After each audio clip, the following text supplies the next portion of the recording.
نحمدہ و نصلی علی رسولہ الکریم اما بعد فاعوذ باللہ من الشیطان الرجیم بسم اللہ الرحمن الرحیم رب اشرح لی صدری ویسر لی امری واحلل عقدۃ من لسانی یفقہوا قولی آمین یا رب العالمین۔ پچھلے سبق میں ہم نے جو پڑھا تھا قرآن کی بہت اہم آیات تھیں جو کہ صدقے سے متعلق تھیں، خرچ کرنے سے متعلق تھیں، اور اس میں ہمیں دونوں طریقے بتا دیے گئے کہ کس طرح سے کرنا چاہیے، کون سا صدقہ اللہ کے نزدیک مقبول ہے، اور صدقے کے پیچھے کیا نیت ہونی چاہیے، یعنی کہ کسی کو من و اذا یعنی احسان جتانا یا تکلیف دینا نہیں ہونا چاہیے، ریاکاری نہیں ہونا چاہیے، بلکہ کیا ہونا چاہیے، دونوں راستے ہمیں اللہ نے بتا دیے، خالصتاً اللہ کی رضا، لوگوں کی بہتری، لوگوں کے ساتھ خیر خواہی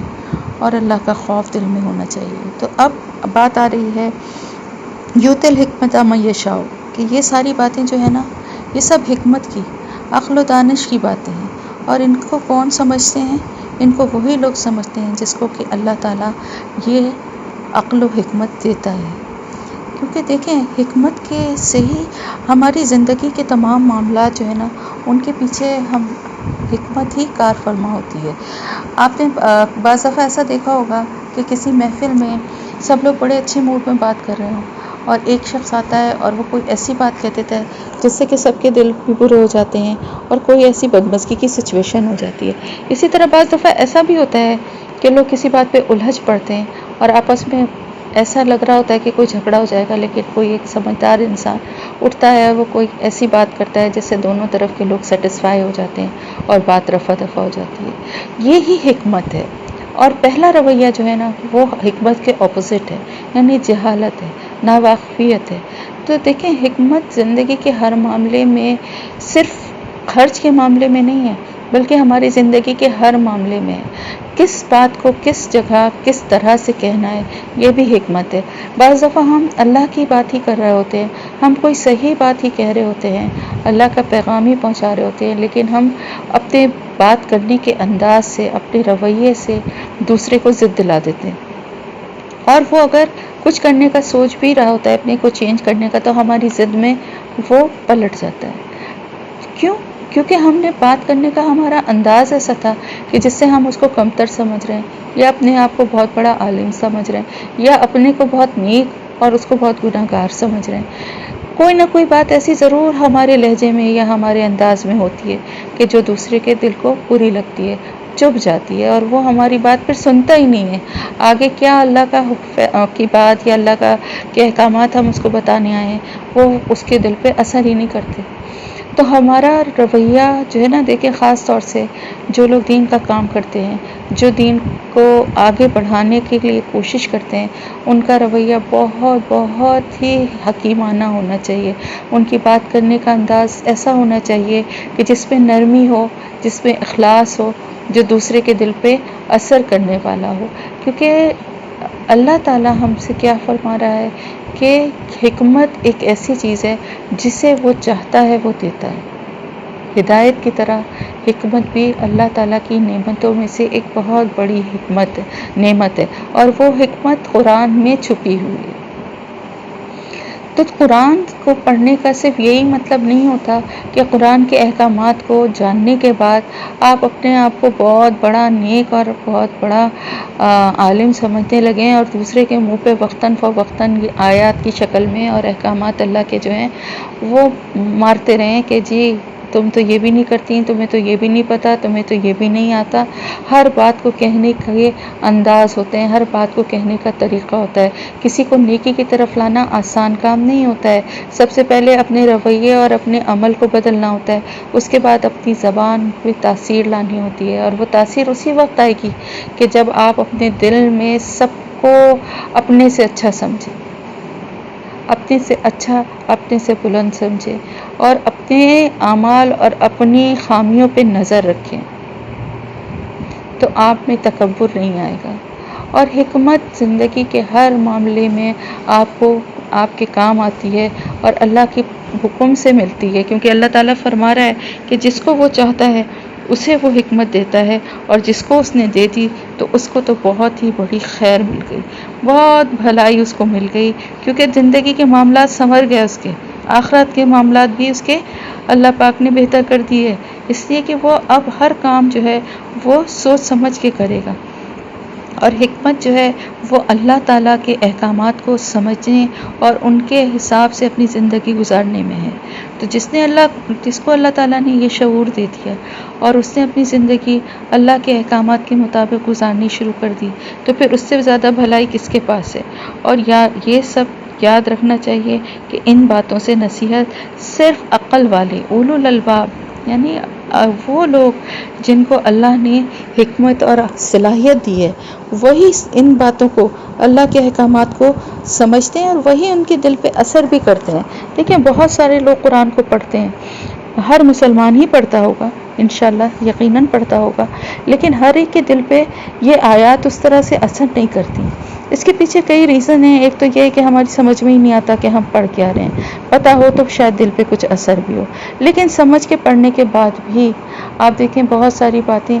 اس طرح سے دل پہ اثر نہیں کرتی، اور ہر ایک کے دل پہ ایک طرح سے اثر نہیں کرتی۔ بعض چیزیں بعض لوگوں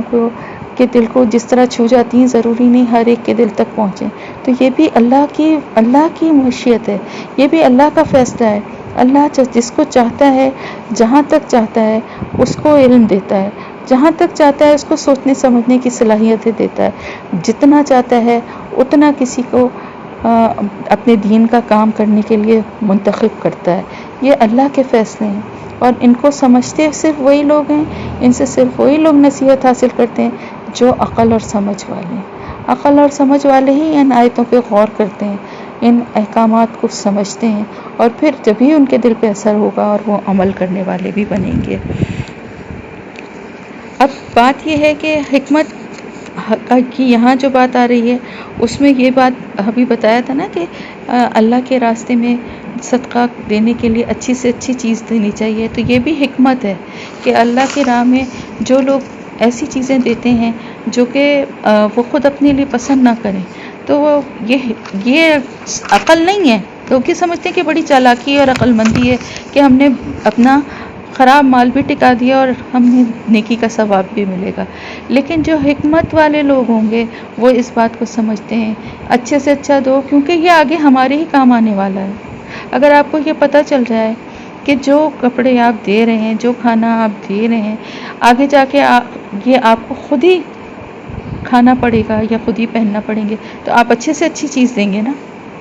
تو یہی سمجھیے کہ وہ چیز جس کا اللہ نے حکم دیا ہے اس کو اسی طرح کرنا، یہ حکمت ہے۔ پھر اس کے بعد آگے یہ بات آئی ہے کہ جو کچھ بھی تم خرچ کرتے ہو یا نظر مانتے ہو کوئی نظر، تو اللہ تعالیٰ اس کو جانتا ہے۔ یہاں پر ایک بہت امپورٹنٹ اور بات بھی آ گئی کہ جو کچھ بھی تم خرچ کرتے ہو یا تم نظر مانتے ہو۔ نظر کی بات میں پہلے بھی آپ کو بتا چکی ہوں کہ نظر ماننا جو ہے وہ پسندیدہ نہیں ہے، بلکہ اس سے منع کیا گیا ہے، کیونکہ نظر ماننے کا مطلب یہ ہوتا ہے ایک ایسی چیز کو اپنے لیے فرض کر لیا انسان نے جو کہ اس پہ فرض نہیں تھی، ٹھیک ہے، اور پھر ہو سکتا ہے وقت اور حالات ایسے ہوں کہ وہ اس کو پورا کرنے کے قابل نہ رہے۔ بہت سے لوگ بعض دفعہ نفلیں مان لیتے ہیں زندگی بھر کے لیے، بہت سے لوگ روزے مان لیتے ہیں بہت سارے جو ان سے نہیں رکھے جا پاتے بعد میں۔ کون کس صحت میں رہتا ہے، کس حالت میں رہتا ہے، زندگی مہلت دیتی ہے نہیں دیتی ہے، تو کیا ضرورت ہے؟ نظر کا مطلب تو یہ ہے نا کہ آپ اللہ سے شرط باندھ رہے ہیں، نعوذ باللہ، کہ آپ یہ میرا کام ہوگا تو پھر میں یہ کروں۔ تو آپ کا کام کیا ہے؟ آپ کا کام یہ ہے کہ اللہ نے جو حکم دیا ہے صدقہ کرنے کا وہ کرے اللہ کی رضا کے لیے، تو اس سے آپ کو سارے فوائد حاصل ہو جائیں گے، کیونکہ اللہ کی راہ میں خرچ کرنا یعنی صدقہ کرنا آپ کے برائیوں کو، آپ کی گناہوں کو آپ سے دور کرتا ہے، اللہ تعالیٰ کے غضب کی آگ کو ٹھنڈا کرتا ہے۔ جو آپ کے گناہوں سے اللہ تعالیٰ غضبناک ہوتا ہے، اس غصے کو اللہ کے وہ ٹھنڈا کرتا ہے، پھر آپ کی مشکلات اور پریشانیوں کو آپ سے دور کرتا ہے، پھر آپ کے مال میں خیر و برکت لاتا ہے۔ تو یہ سارے فوائد تو آپ کو حاصل ہو رہے ہیں نا۔ تو پھر نظر، ویسے بھی حضور صلی اللہ علیہ وسلم کی حدیث ہے کہ نظر جو ہے نا وہ صرف بخیل سے اس کا مال نکالنے کے لیے ہے، یعنی وہ ایسے تو مال نہیں دیتا، تو وہ نظر مان کے اس طرح سے اپنا مال نکال دیتا ہے، جبکہ اس سے اس کو کچھ فائدہ ہونے والا نہیں۔ تو اس منت اور نظر سے کوئی فائدہ نہیں ہوتا۔ یہ بات میں نے پہلے بھی بتا دی تھی کہ یہ کسی بیماری، گمراہی، کسی تکلیف کو آپ کی نہیں ٹالنے والی، جبکہ صدقہ آپ کے تمام بیماریوں، مسائل اور آپ کی پریشانیوں کو دور کرنے والا ہے۔ تو پھر اس کے بعد تو کوئی دوسرا آپشن نہیں رہ جاتا نا ہمارے پاس۔ ہمارے پاس جب ایک اللہ کا کلیئر میسج آ گیا کہ تم اللہ کی راہ میں خرچ کرو، جو کہ بہت بڑی نیکی ہے، اور وہ پوشیدہ صدقہ تو بہت ہی بڑی نیکی ہے، اور اس کا تمہیں بہترین اجر آخرت میں بھی ملے گا اور دنیا میں بھی تمہیں بہت سارے فوائد حاصل ہوں گے۔ جبکہ نظر کرنے والا، نظر ماننے والا، منت ماننے والا، چاہے وہ کسی بھی قسم کی منت مانے، تو اللہ تعالیٰ دونوں کو جانتا ہے، اور ظالموں کے لیے کوئی مددگار نہیں ہے کا مطلب یہی ہے کہ اگر کسی نے خود اپنے اوپر ہی ظلم کرنے کا ارادہ کر لیا ہے، مختلف منتیں مان کے اپنے آپ کو باؤنڈ کر لیا ہے، اپنے آپ کو کسی ایسے معاملات میں خود ہی انوالو کر لیا ہے جس میں اللہ نہیں چاہتا تھا کہ وہ ہو، اللہ پاک تو آپ کی دعائیں سنتا ہے، دعاؤں سے آپ کی مشکلات اور پریشانیوں کو دور کرتا ہے۔ اللہ پاک سے دعائیں حاجت مانگنی چاہیے، دعائیں حاجت پڑھ کے دعا کرنی چاہیے، یا پھر اپنی پریشانیوں کو دور کرنے کے لیے اللہ کی راہ میں خرچ کرنا چاہیے، تو اللہ پاک آپ سے ان پریشانیوں کو دور فرما دے گا اپنی رحمت سے۔ لیکن نظر جو ہے، میں نے جیسا کہ بتایا کہ بخیل سے اس کا مال نکلوانے کے لیے کا وہ ہے، تو پھر اس سے تو بالکل ہی باز آ جانا چاہیے۔ اور اگر کسی نے اپنے اوپر ظلم کرنے کا ارادہ کر ہی لیا ہے، یعنی اللہ تو نہیں کرتا کسی کے ساتھ ظلم، نہ، اللہ نے تو آپ کے ساتھ رحمت کا معاملہ کرتے ہوئے رحمت والے طریقے بتا دیے، لیکن پھر بھی کوئی اپنے کو تکلیف میں، مشکل میں ڈالنا چاہ ہی رہا ہے، تو پھر اس کا کون اس کی مدد کر سکتا ہے؟ یعنی خود اپنے ہاتھوں اگر کوئی کسی مشکل میں اپنے آپ کو ڈالنا چاہتا ہے تو پھر اس کی مدد کون کر سکتا ہے؟ اللہ تعالیٰ تو آپ کو نکالنا چاہتا ہے، لیکن آپ نکلنا نہ چاہیں اور اپنے آپ کو ان معاملات میں الجھانا چاہیں تو پھر کون مدد کر سکتے ہیں؟ اب آگے مزید اس کی وضاحت آ رہی ہے کہ جو اللہ تعالیٰ کا حکم آیا تھا کہ صدقات کو اپنے جو ہے وہ چھپا کر دو اور اس میں ریاکاری بالکل نہیں ہونی چاہیے، تو اب اس حکم کی اور مزید وضاحت آگے آ رہی ہے، کیونکہ لوگ بہت خوفزدہ ہو گئے تھے اس بات سے، اور ظاہر ہے آپ کو معلوم ہے کہ اس دور میں جیسے ہی قرآن میں کوئی بھی حکم آتا تھا تو اس پہ بہت ہی سختی سے عمل شروع ہو جاتا تھا۔ آج ہم لوگوں کو تو بہت سے احکامات کا علم ہی نہیں ہوتا، قرآن کو پڑھنے اور سمجھنے کا کام تو ہم نے چند لوگوں کے لیے ہی مخصوص کر دیا، تو بہت سی باتوں کا تو علم ہی نہیں ہوتا، اور علم ہو بھی جاتا ہے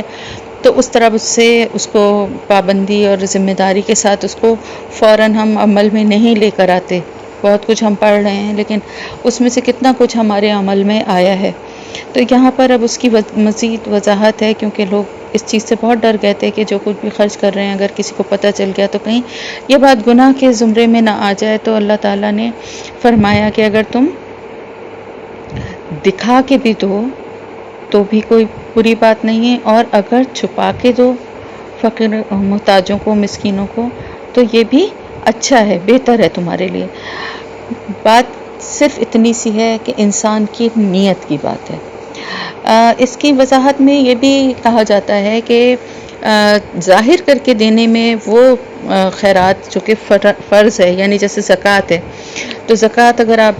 بتا کر بھی دیں دوسروں کو کہ میں زکوٰۃ ادا کرتی ہوں یا میں نے فلانے کو اتنی زکوٰۃ دی ہے، نیت آپ کی یہ ہونی چاہیے کہ اس سے دوسرے لوگ بھی انکریج ہوں۔ اگر کوئی میرے خیال سے تو الحمدللہ تقریباً سبھی مسلمان زکوٰۃ دیتے ہی ہوں گے، لیکن اگر نہیں کوئی دے رہا یا پوری طرح سے ذمہ داری سمجھ کے حساب کر کے جس طرح سے ادا کرنا چاہیے، تو ہو سکتا ہے آپ کو کی بات سن کے یا آپ کو کرتا ہوا دیکھ کے اس کو بھی نصیحت ہو اور وہ بھی سمجھے کہ یہ بہت بڑے اللہ تعالیٰ کی طرف سے عائد کردہ فرض ہے۔ لیکن اور جو نفلی صدقات ہیں، خیرات ہیں، کسی کی مدد کر رہے ہیں آپ، تو اس کے لیے زیادہ تر یہ کہا جاتا ہے کہ اس کو پوشیدہ رکھا جائے۔ اس کے پیچھے کئی وجوہات ہیں جو ہم پچھلے اس میں کر چکے ہیں، اس لیے اب مزید اس کی تفصیل میں نہیں جاؤں گی، مختصراً پوائنٹس بتا دیتی ہوں کہ ایک تو یہ کہ لینے والے شخص کی عزت نفس یا خودداری مجروح نہ ہو، دوسری بات یہ کہ آپ اگر دکھا کے کسی کو لوگوں کو بتاتے ہیں تو پھر آپ کے دل میں کہیں خدا نخواستہ تکبر یا ریاکاری کا جذبہ نہ آ جائے، اور آپ کے دل میں دوسرے سے شکر گزاری کا کوئی ان سے ایڈوانٹیج لینے کا آپ کے دل میں خیال نہ آ جائے۔ تو ان ساری بری سوچوں سے انسان کے دماغ کو پاک رکھنا، اور پھر سب سے بڑی بات یہ کہ آپ کا ہر عمل جو ہے، ہر نیک اور اچھا عمل صرف اللہ کی رضا کے لیے ہونا چاہیے۔ تو لوگوں کو اس کا پتہ چلے یا نہ چلے، آپ کا اللہ اس کو جانتا ہے، اور آپ کا اللہ اس کا بہترین اجر دینے والا ہے۔ جب آپ کے دل کو یہ یقین اور اطمینان ہے تو پھر آپ کا عمل جو ہے وہ خالص اللہ کی رضا کے لیے خود بخود ہو جائے گا۔ تو یہاں اللہ تعالیٰ فرما رہے ہیں کہ چھپا کے دو یا سب کے سامنے دو، اصل بات یہ ہے کہ یہ صدقہ تمہارے گناہوں کا کفارہ ہے، یہ تم سے تمہاری برائیوں کو دور کرنے والا ہے۔ یعنی دیکھیں، میں نے جیسے کہ صدقے کی جب میں نے آپ کو ڈیٹیل میں اس کی بتا رہی تھی کہ اس کے کیا کیا اس سے آپ کو فائدے حاصل ہوتے ہیں، تو اس میں یہ بھی تھا کہ وہ آپ کے گناہوں کو دور کرتا ہے، آپ کے گناہوں کو، کہ اللہ کے غضب کو جو ہے وہ ٹھنڈا کرتا ہے۔ جو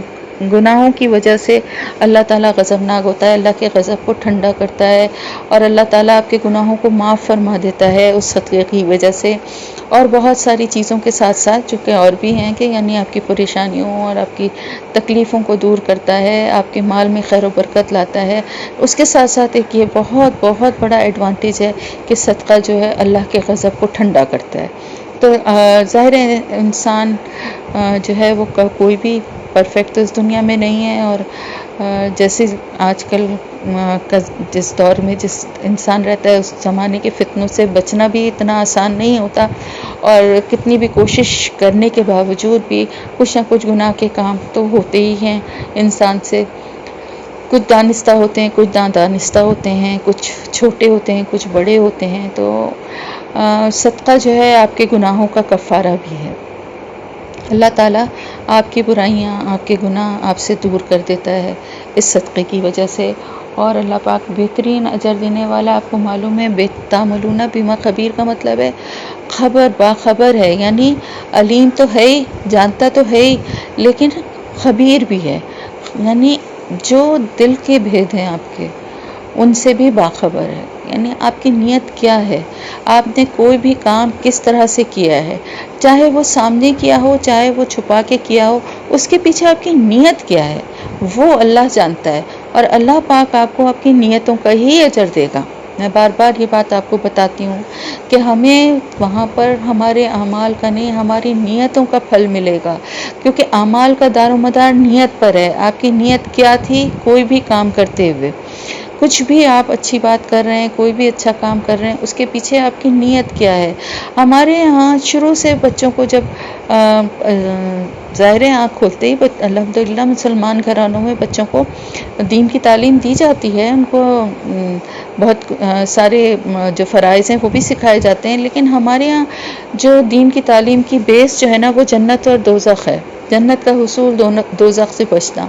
ہمارے یہاں اس چیز کی شدید کمی ہے کہ اللہ کی محبت اور اللہ کی رضا جو ہے وہ بچپن سے ایک بچے کے دماغ میں یہ ڈالنا چاہیے کہ ہمیں صرف اللہ کی رضا حاصل کرنی ہے۔ جنت اور جہنم کا فیصلہ تو وہ اس کی بنیاد پر ہوگا، اور ہمارے ہر عمل کا دار و مدار ہماری نیت پر ہے۔ صرف نماز پڑھ لینا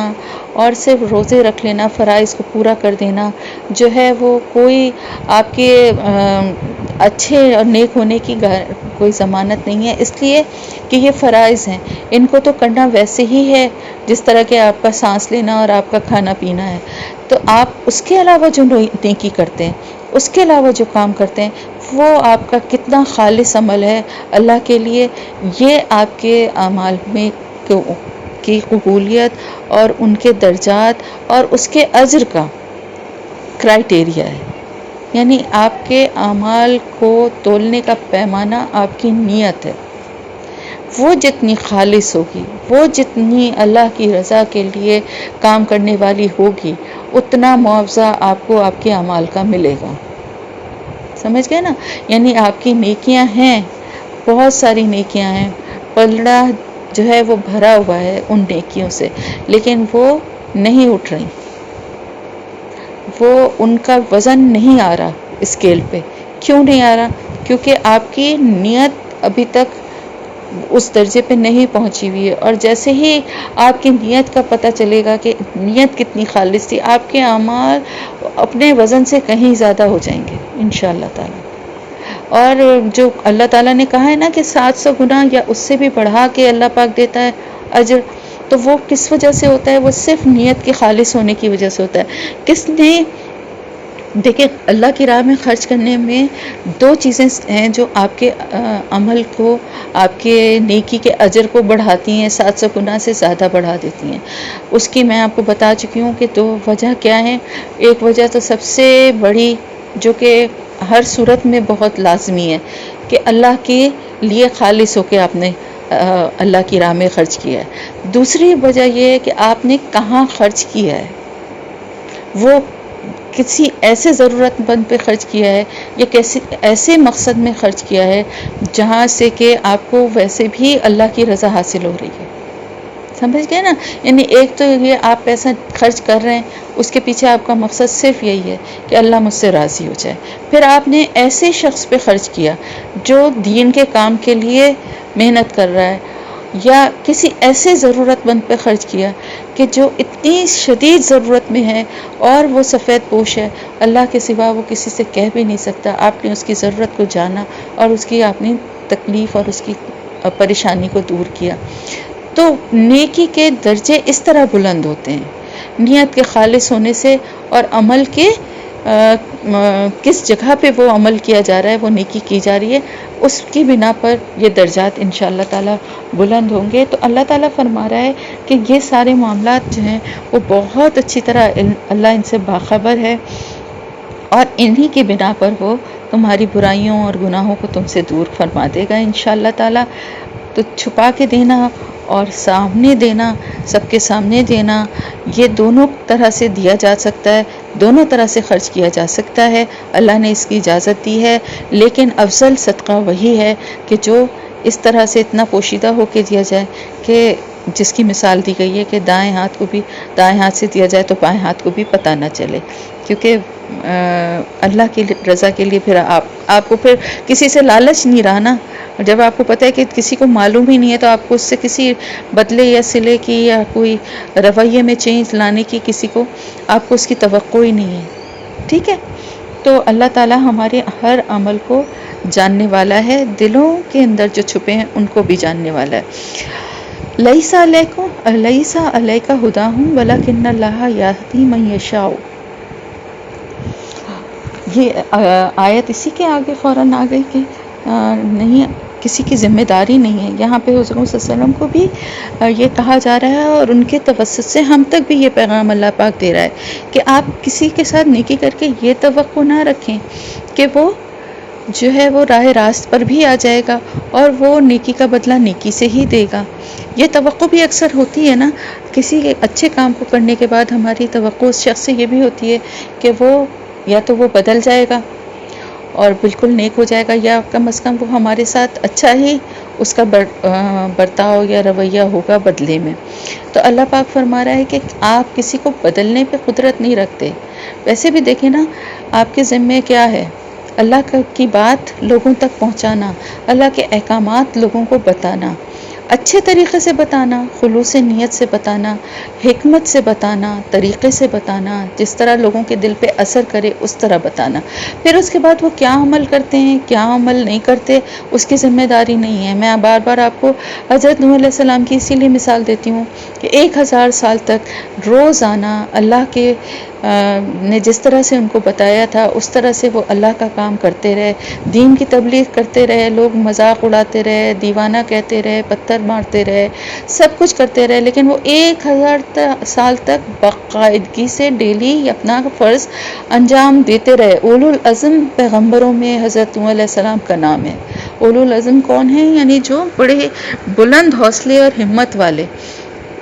اور نتیجتاً صرف 50 لوگ ایمان لائے، 1000 سال کی محنت اور صرف 50 لوگ ایمان لانے والے۔ تو پھر اللہ کے پاس ان کا کیا درجہ ہے؟ وہ اولو العزم ہو گئے۔ اس لیے کہ اللہ رزلٹ ہم سے مانگ ہی نہیں رہا. اللہ ہم سے نتیجہ نہیں مانگتا، اس کی ذمہ داری اس نے کسی پہ نہیں ڈالی. آپ صلی اللہ علیہ وسلم دین کا کام کرتے رہے، اتنی اپنے آپ کو دشواریوں میں، مشکل میں ڈالتے تھے، اتنی تکلیف اٹھاتے تھے اپنی امت کے رویے کو دیکھ کے، اپنی امت کے لیے سوچ کے ان کے لیے دعا کرتے تھے، ان کی ہدایت کی اتنی فکر کرتے تھے. اللہ پاک ان سے بھی کہتا تھا کہ اے نبی آپ خود کو ہلاکت میں نہ ڈال لیں، آپ ان کے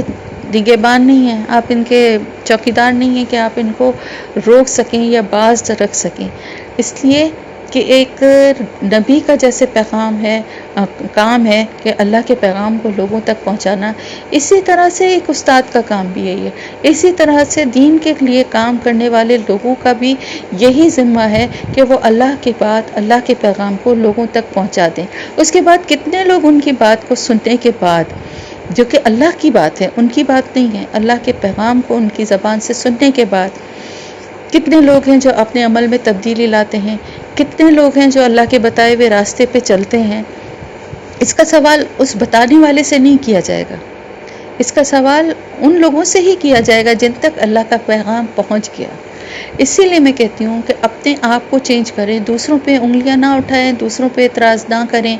وہ کیا کرتے ہیں وہ کیا نہیں کرتے کہ بحث میں کبھی بھی نہ پڑیں. ہم سب جو ہیں اس وقت بہت علم کے لحاظ سے بہت ہی کم تر درجے پہ ہیں، ہم سب سیکھنے کے درجے پہ ہیں. ہمارا کام ہے اللہ کے احکامات کو اچھی طرح سے جانیں، اللہ کے پیغام کو سمجھیں جو اس قرآن میں دیا گیا ہے، اس کو لوگوں تک پہنچائیں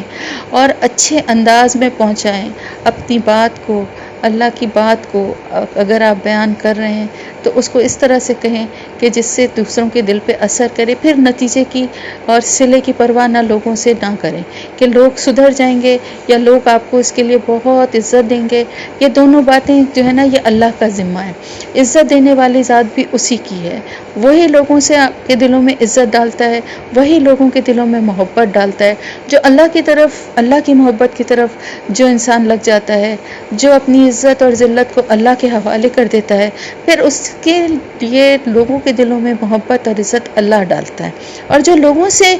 محبت اور لوگوں سے عزت مانگنا اور چاہنا چاہتا ہے، اس کے لیے لوگوں کے پیچھے دوڑتا ہے، تو وہ پھر اتنی ہی وہ چیزیں اس سے دور ہو جاتی ہیں، اس کی دسترس سے دور بھاگتی جاتی ہیں، اس لیے کہ اس نے اللہ کے کو چھوڑ کے بندوں کا سہارا لیا. تو اللہ پاک فرما رہا ہے کہ یہ سب جو ہے نا کسی کی ذمہ داری نہیں ہے، آپ کی ذمہ داری نہیں ہے، حضور صلی اللہ علیہ وسلم کی ذمہ داری نہیں ہے. اسی طرح دین کے کام کرنے والے کسی شخص کی بھی یہ ذمہ داری نہیں ہے کہ دوسرا انسان اس کی زبان سے اللہ کے پیغام کو سن کے اپنے کو بدل لے. اس کا کام صرف اللہ کے پیغام کو اس تک پہنچانا ہے. ہدایت تو صرف اللہ ہی دیتا ہے جس کو وہ چاہتا ہے اور جتنی وہ چاہتا ہے. اللہ سے مانگنی چاہیے اس کی ہدایت، اس لیے کہ مانگنے پر ہی دیتا ہے، لیکن یہ ہدایت دینا انسان کی ذمہ داری نہیں ہے. وہ اللہ کی طرف سے ہدایت کا پیغام ضرور پہنچا سکتا ہے، لیکن لوگ ہدایت پر آ جائیں، ہدایت کے راستے پر، یہ اللہ کا کام ہے. وہ جسے چاہتا ہے وہ دیتا ہے، اور اس کی مشیت جو ہے وہ انسان کی سمجھ سے بالا تر ہے. اس کی حکمت جو ہے انسان کی سوچ اور فہم و گمان سے آگے ہے. تو ہمیں یہ سارے معاملات جو ہیں اللہ پہ چھوڑ دینے چاہیے. اور جو کچھ بھی تم خرچ کرتے ہو، یہ بات بھی جان لو، اللہ پاک فرما رہا ہے یہ سب جو کچھ بھی تم خرچ کرتے ہو تو اپنے لیے کرتے ہو. تم یہ نہ سمجھو کہ تم اللہ پہ کوئی احسان کرتے ہو. جو کچھ بھی تم خرچ کرتے ہو وہ اللہ کے لیے کرتے ہو، بے شک اس لیے کہ اللہ کا حکم ہے. اور اللہ کا حکم کیوں ہے؟ کیونکہ اللہ اس بہانے تمہاری نیکیوں میں اضافہ کرنا چاہتا ہے، اس بہانے تمہیں بہت کچھ دینا چاہتا ہے. تو تم جو کچھ بھی کر رہے ہو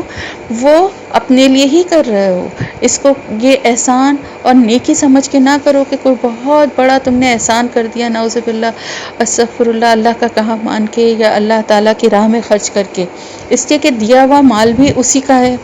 اور خرچ کرنے کا اگر وہ حکم دے رہا ہے تمہیں تو اس کے اوپر بہترین اجر بھی تمہیں دے رہا ہے. تو پھر یہ سارا جو کچھ خرچ ہو رہا ہے یہ کس کے کام آ رہا ہے؟ یہ ہمارے ہی کام آ رہا ہے نا.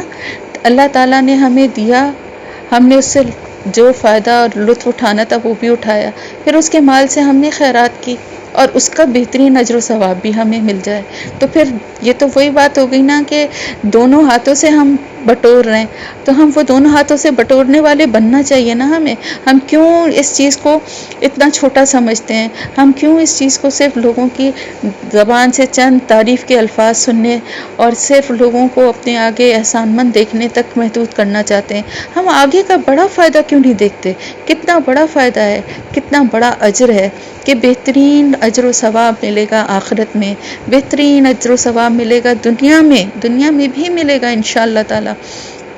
تو اللہ پاک فرما رہا ہے کہ یہ سب کچھ جو تم کر رہے ہو خرچ، بے شک اللہ کی راہ میں کر رہے ہو، لیکن کر اپنے لیے ہی رہے ہو. تو اس بات کو بھی سمجھو، کوئی بھی کام، کوئی بھی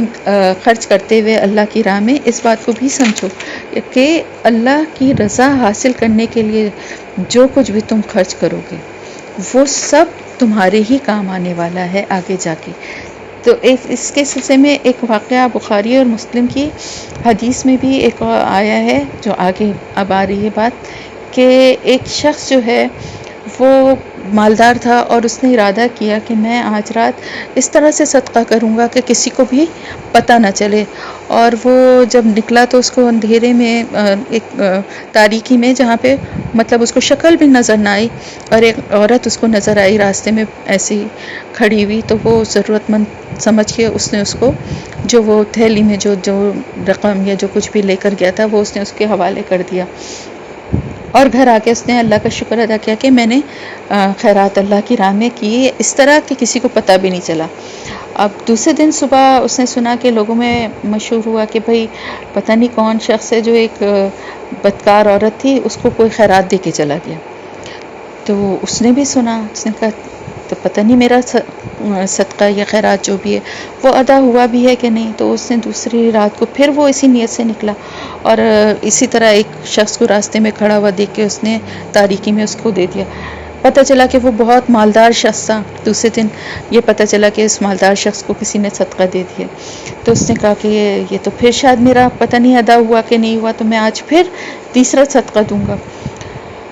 تو وہ تیسرے دن پھر جو ہے رات کو نکلا اور اسی طرح اس نے کسی شخص کو دیا، تو پتہ چلا کہ وہ چور تھا. تو وہ گھر آ کے بڑا اس کے دل میں تھوڑا سا ملال بھی ہوا، اور اس نے کہا کہ یہ تو پتہ نہیں میں نے جو کچھ دیا وہ ادا ہوا بھی کہ نہیں ہوا. تو اس کو خواب میں ایک فرشتہ اس کے خواب میں آیا اور اس نے کہا کہ تیرے تینوں صدقے قبول ہو گئے ہیں، اور بہترین اجر و ثواب کے ساتھ. اس لیے کہ وہ بدکار عورت بھی شاید یہ مال پا کے، وہ شاید اسی لیے یہ برا کام کر رہی ہو اور اس کو اتنے پیسے مل گئے وہ یہ برا کام چھوڑ دے. اسی طرح وہ مالدار شخص جو دوسروں پہ خرچ نہیں کرتا تھا، اس کو شاید کچھ شرم اور غیرت آئے کہ دیکھو جس کے پاس پیسہ ہے وہ کس طرح سے غریبوں کی مدد کرتا ہے، تو وہ بھی اپنے مال سے خرچ کرنے لگے. اور اسی طرح سے وہ چور جو ہے، جو اپنی ضرورت کی وجہ سے چوری کر رہا تھا، تو وہ بھی پیسے ملنے کے بعد یہ برا کام چھوڑ دے گا تو اور صدقے کی عادت ڈال لے گا. تو اس طرح سے تیرے تینوں جو دیے گئے صدقات ہیں وہ اللہ کی بارگاہ میں قبول ہو گئے اور اس کا بہترین اجر و ثواب ملے گا.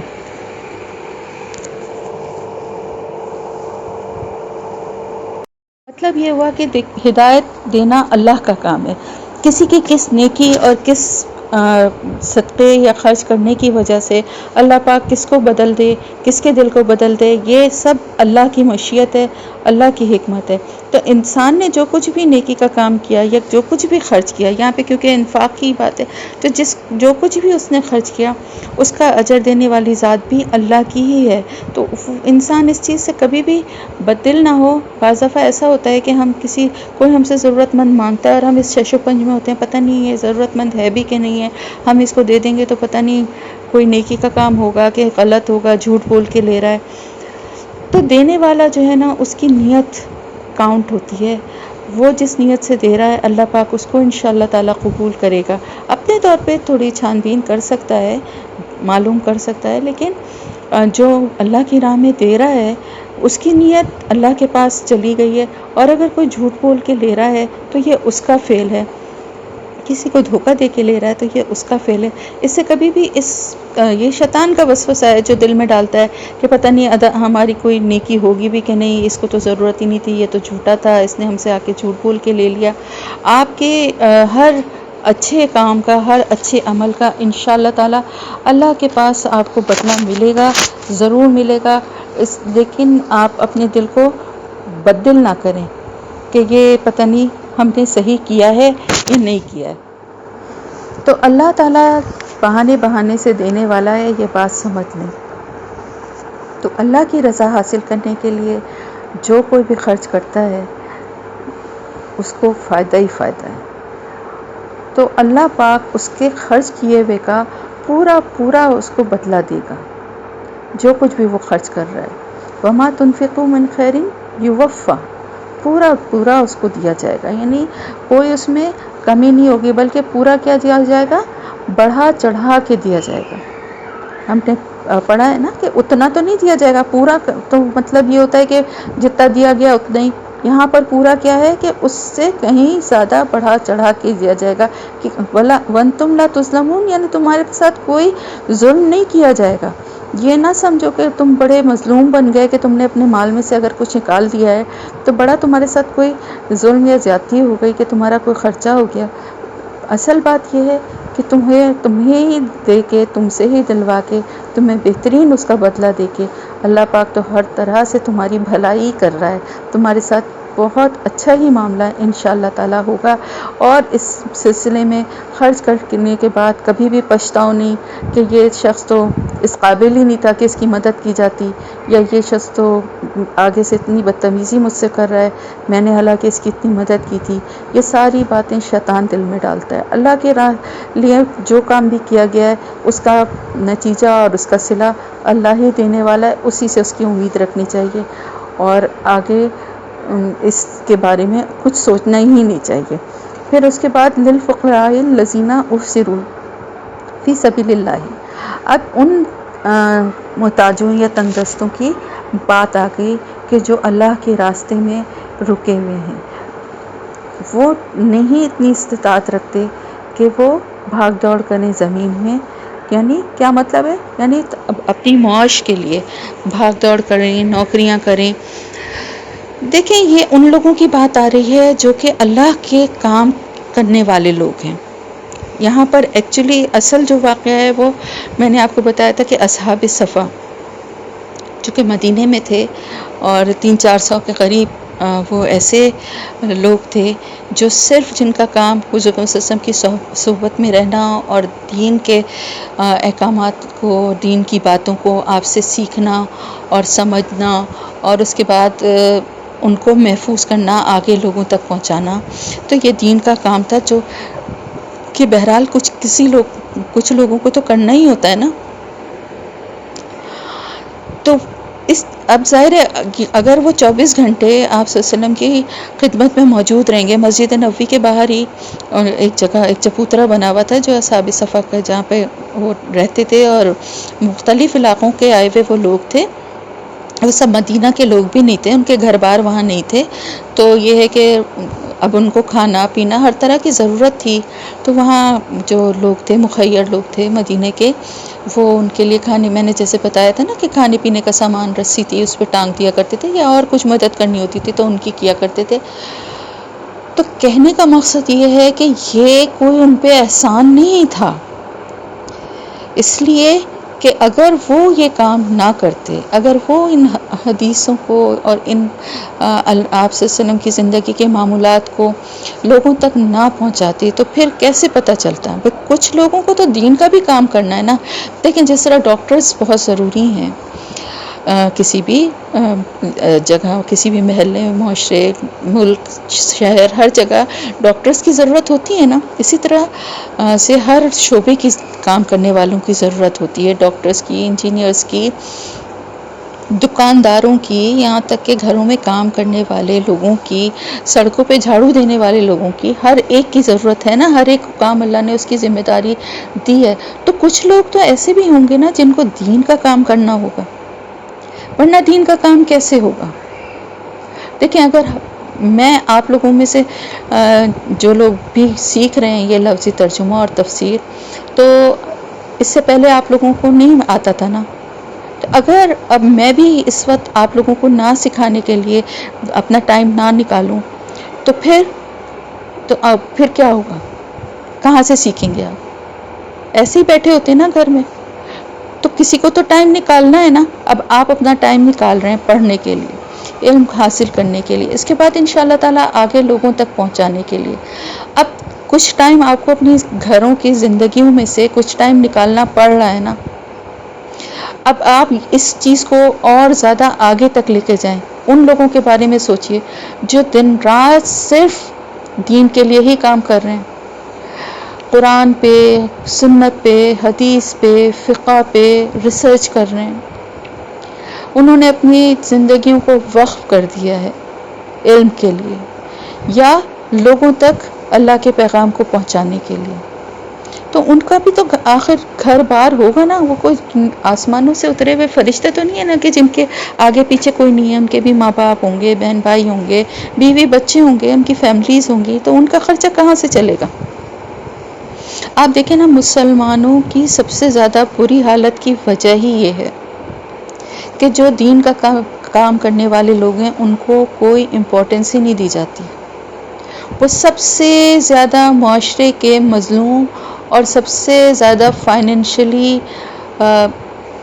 کمتر طبقہ ہوتے ہیں. آپ کسی مسجد کے امام کو دیکھ لیجئے، آپ کسی مدرسے کے استاد کو دیکھ لیجئے، ان کا کیا لائف سٹائل ہے، ان کا کیا لیونگ اسٹینڈرڈ ہے. کیا کسی ایسے اچھی فیملی جہاں پہ اچھے پڑھے لکھے لوگ اور اچھی جابز کرنے والے لوگ ہیں ان کے برابر ہے؟ نہیں ہے نا. تو پھر یہ محرومی جو ہے نا، جب یہ محرومی ہی ذہنوں کو اس طرف لے جاتی ہے کہ ہم دین کو کمتر سمجھنے لگتے ہیں. آپ ایک چھوٹی سی مثال لیجئے، بچوں کی اسکولوں کی فیس آج کل تو مجھے پتہ نہیں ہے، اب ظاہر ہے میرے گھر سے کوئی بچہ اس وقت جا نہیں رہا ہے میرے اسکول، تو مجھے لیکن میرے خیال سے کچھ ایسی 7-8 ہزار تو منتھلی فیس ہوگی میرے خیال سے. 7-8 ہزار منتھلی فیس. پھر بعض دفعہ 2 مہینے کی بھی لی جاتی ہے، اور اس کے ساتھ ساتھ ایڈمیشن فیس بھی ہوتی ہے، اس کے ساتھ ساتھ اینول چارجز بھی ہوتے ہیں، اس کے ساتھ ساتھ اور بہت سے اسپورٹس اور اس کے بہانے سے بھی بہت سے چارجز اسکول والے لگاتے ہیں جو خوشی خوشی ماں باپ دیتے ہیں یا تکلیف سے دیتے ہیں، بہرحال دیتے ہیں، کیونکہ ان کو پتہ ہے ہمارا بچہ پڑھ لکھ کے کسی قابل بنے گا تو سارے نقصان کا ازالہ ہو جائے گا. لیکن ایک قاری صاحب کو اگر پڑھنے کے لیے قرآن لگایا جاتا ہے تو بہت وہ پیسے کھلتے ہیں کہ انہوں نے اتنے مانگ لیے، وہ تو 1000 روپے مانگ رہے تھے، وہ تو حالانکہ یہ ہدیہ ہے، یہ معاوضہ نہیں ہے. لیکن ہمارے نظر میں قرآن کی تعلیم کی کیا اہمیت ہے؟ ہم اس پہ کتنا وہ کرتے ہیں کہ فلانا قاری اتنے پیسے مانگ رہا تھا، یا وہ تو اتنے کہتے ہیں، وہ تو بڑے لالچی ہیں. بھائی ان کو بھی اپنی زندگی گزارنی ہے نا. ان کو بھی یا تو اسٹیٹ کا یہ فرض ہے کہ ان سے کی ذمہ داری لے لیتی ہے تو پھر تو بہت ہی اچھی بات ہے، ورنہ سب کا فرض ہے کہ دیکھیں دین کا کام کرنے کے لیے بھی تو لوگ چاہیے نا. جس طرح اور ہر شعبے میں لوگ چاہیے ہیں، ان کی ضرورت ہے، تو کیا دین کا کام کرنے کے لیے کوئی نہیں چاہیے؟ اور جب تک لوگ دین کے لیے نکلیں گے نہیں، دین کی تعلیم کو فخر کا باعث نہیں سمجھیں گے، دوسرے لوگ ان کو وہ رسپیکٹ نہیں دیں گے، تو پھر صرف رٹ کے قرآنوں کو پڑھنے والے اس طرح کے لوگ ہی سامنے آئیں گے. قرآن کو سمجھنے، اس کے لیے ٹائم دینا، اس پہ تحقیق اور جستجو کرنا، اس پہ غور و فکر کرنا، یہ سب بہت بہت بڑے بلند مرتبے کے کام ہیں. تو جو یہ کام کرتے ہیں، جو اپنے آپ کو حصول علم کے لیے وقف کر دیتے ہیں، ان کو ذہنی یکسوئی چاہیے. ذہنی یکسوئی اسی وقت ملے گی نا جب وہ اپنے معاشی مسائل کی طرف سے بے فکر ہو جائیں. ان کے بچے اچھے جگہوں پہ پڑھیں، اچھا کھائیں، اچھا پہنیں، بہت لیوش نہیں لیکن ایک اچھی زندگی ان کا حق ہے کہ ان کے بیوی بچوں کو، ان کے ماں باپ کو وہ ان کی طرف سے بے فکر ہو کے پھر کام کریں، ایسی زندگی ملے. تو اس کے لیے ان کو مالی ضروریات کی طرف سے بے نیاز کرنا، یہ اللہ تعالیٰ فرما رہا ہے کہ وہ لوگ جو دوڑ دھوپ کرتے ہیں اللہ کی رضا چاہنے کے لیے، اللہ کے دین کو پھیلانے کے لیے، اللہ کے دین کے لیے کام کرنے کے لیے، تو ان کی ہر طرح سے مدد کرنی چاہیے، احسان سمجھ کے نہیں بلکہ اپنی ضرورت سمجھ کے، کیونکہ اچھے عالموں کی، اچھے قرآن کو سمجھنے والے لوگوں کی، جو لوگوں کو سمجھائیں، آپ کے بچوں تک علم پہنچائیں، آپ لوگوں تک علم پہنچائے، ایسے لوگوں کی بہت ضرورت ہے معاشرے میں، اور ایسے لوگوں کی بہت کمی ہے معاشرے میں، تو ان کو انکریج کیا جائے گا تبھی تو وہ آگے بڑھیں گے نا۔ ہمارے ہاں دینی تعلیم حاصل کرنے والے لوگوں کے بارے میں عام طور سے یہ سمجھا جاتا ہے کہ یا تو ان کو کہیں ایڈمیشن نہیں ملا تو ماں باپ نے ان کو مدرسوں میں ڈال دیا، یا یہ افورڈ نہیں کر سکتے اچھے اسکولوں کی فیس تو یہ مدرسے میں جا رہے ہیں، یا پھر ایک اور بہت کامن جو خیال ہے کہ بچے جو ہیں وہ بخشش کا ذریعہ بنیں گے تو ان کو حفظ یا کسی ایسی چیز میں ماں باپ ڈال دیتے ہیں کہ وہ آگے چل کے ان کے لیے بخشش کا سبب بنیں گے۔ میں تو ہمیشہ یہ بات کہتی ہوں ان ماں باپ سے کہ اگر اتنا ہی شوق ہے تو خود حفظ کرو نا۔ ابھی ان بچوں کو جن کو شعور بھی نہیں ہے، جو سمجھتے بھی نہیں ہیں، ان کو آپ نے اتنی بڑی ذمہ داری ان پہ ڈال دی، یہ سوچے سمجھے بغیر کہ قرآن کو حفظ کرنا فرض نہیں ہے، لیکن حفظ کرنے کے بعد بھولنا بہت بہت بڑا گناہ ہے۔ قرآن یاد کرنے کے بعد بہت بڑی ذمہ داری ہوتی ہے اس کو یاد رکھنا۔ تو دین قرآن کو صرف، بلکہ میں تو ایک بات کہتی ہوں، حفظ کرنا تو بہت بڑی نیکی ہے، لیکن حفظ کرنے کے ساتھ ساتھ دین کا شعور دینے والی تعلیم ہونی چاہیے، قرآن کو سمجھنے والی تعلیم ہونی چاہیے، اور جو ہر اسکول اور ہر جگہ لازمی ہونی چاہیے۔ اور وہ لوگ جو یہ کام کرتے ہیں، یہ بہت بڑا کام ہے کہ اللہ کے پیغام کو لوگوں تک پہنچاتے ہیں، ان کو سمجھاتے ہیں، تبھی تو وہ عمل کے راستے پہ آئیں گے۔ تو ان کی بہت، ایک طرف تو بہت معاشرے میں عزت اور تکریم ہونی چاہیے، اور دوسری طرف ان کو معاشی لحاظ سے بہت زیادہ خوشحال ہونا چاہیے۔ اور یہ فرض اگر ریاست کا ہے تو ساتھ ہی ساتھ لوگوں کا بھی ہے کہ لوگ اگر مسجدوں کے چندے کے لیے اتنی ناک گوں چڑھاتے ہیں اور اتنی میں یہ نہیں کہتی کہ تحقیق نہ کریں، ضرور کریں، بہت سارے لوگ غلط بھی بیانی بھی کر لیتے ہیں، لیکن آپ اپنے محلے کی مسجدوں، مدرسوں میں خود جا سکتے ہیں۔ ابھی رمضان کا مہینہ آ رہا ہے، اس میں اچھا خاصا اماؤنٹ ہر ایک گھر سے نکلتا ہے، ایسے بچوں کے لیے اگر آپ اور ایکسٹرا نہیں کر سکتے تو کم از کم زکوٰۃ کی مجموعی کریے، یا صدقہ کریے، خیرات کریے، نیکی کے کاموں میں بڑھ چڑھ کے حصہ لیجیے، کیونکہ اللہ پاک فرما رہا ہے کہ یہ لوگ جو ہیں یہ دین کے لیے کام کر رہے ہیں تو یہ اپنے لیے معاش کا انتظام نہیں کر سکتے، ان کے لیے خرچ کرو۔ پھر دوسری ایک بہت بڑی قسم ہے ان لوگوں کی کہ جو اپنا حال بیان نہیں کرتے، اور ناواقف اور جاہل لوگ ان کو سمجھتے ہیں کہ یہ بہت اچھے حال میں ہیں اور ان کو مدد کی ضرورت نہیں ہے، لیکن وہ لوگوں سے اپنی ضرورت الحافہ کہتے ہیں، لحاف جیسے ہوتا ہے نا، لپیٹنا، یہ لوگوں سے لپٹ لپٹ کے فقیروں کی طرح، یعنی پیچھے پڑ پڑ کے مانگتے نہیں ہیں، بلکہ ان کی خودداری اجازت نہیں دیتی یہ اپنی زبان سے کچھ کہیں۔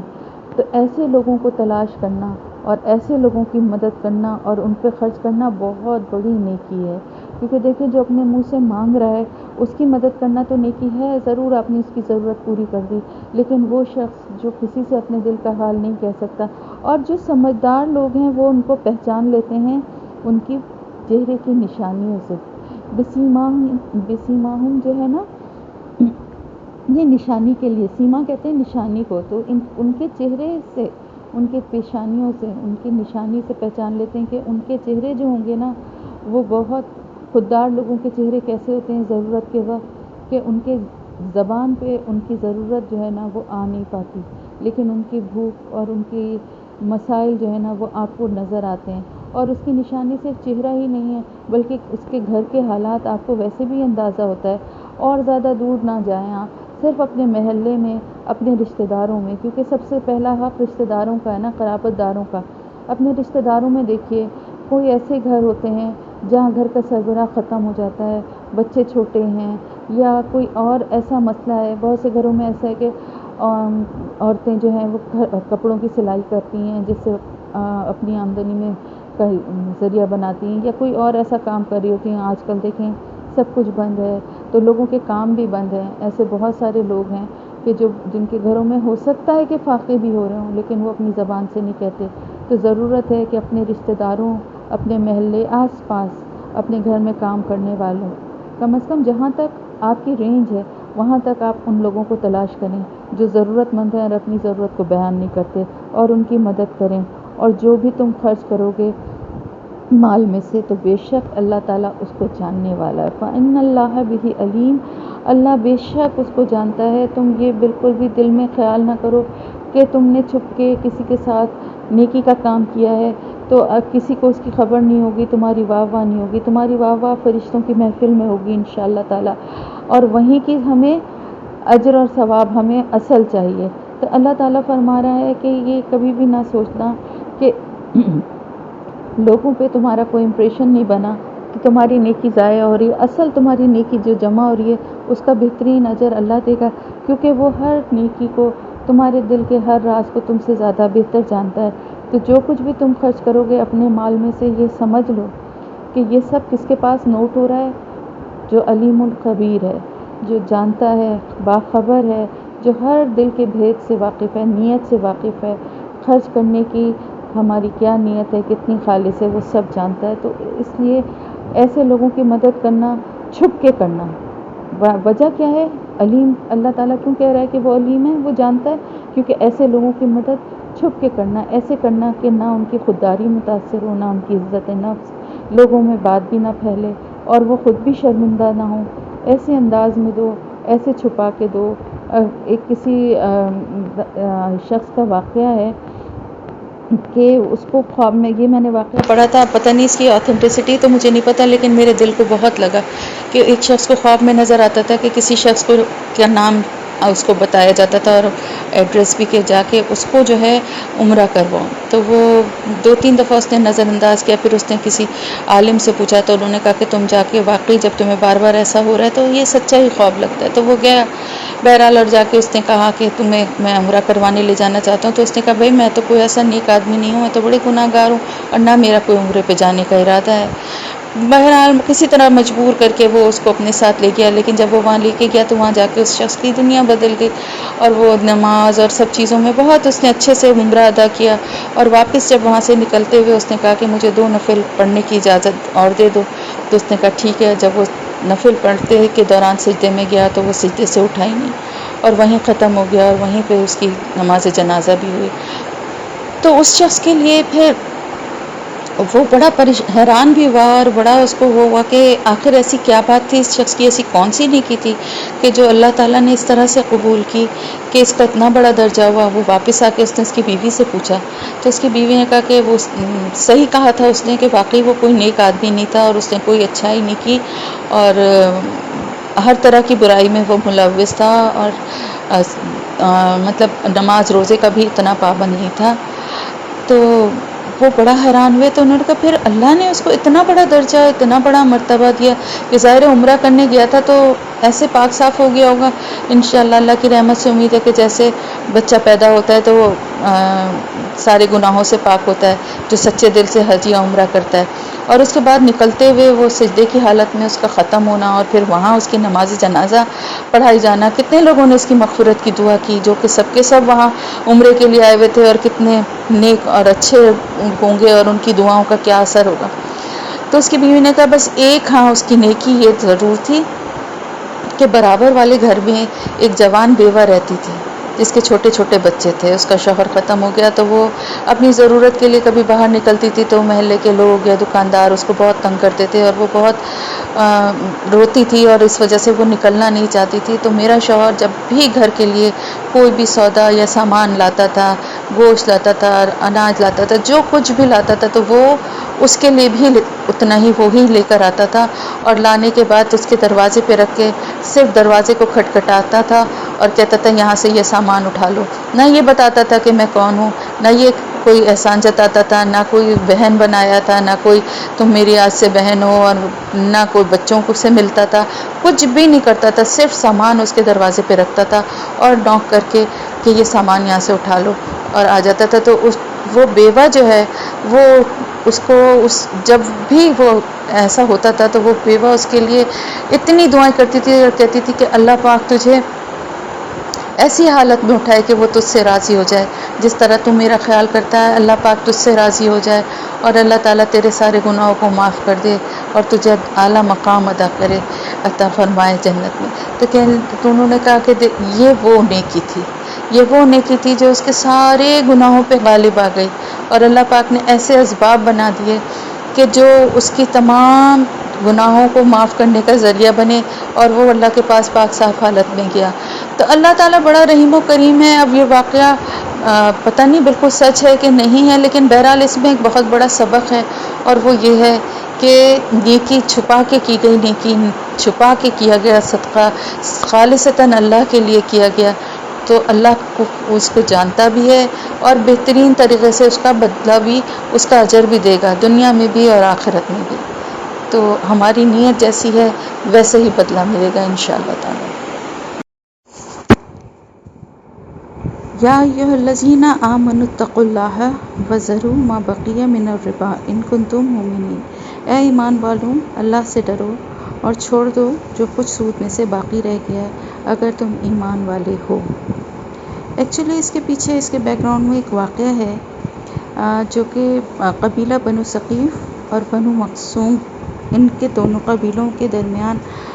سود دور جہالت میں جب سود حرام نہیں تھا ظاہر ہے، تو سود کا کاروبار ہوا کرتا تھا، تو ان کے درمیان بھی ایسا کچھ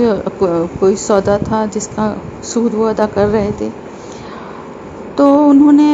بنو مخزوم نے جب بنو مغیرہ سے اپنا سود طلب کیا، تو بنو مغیرہ جو ہیں وہ اسلام لے آیا تھا، وہ قبیلہ اسلام لے آیا تھا، بنو مخزوم جو ہے وہ نہیں لائے تھے ایمان۔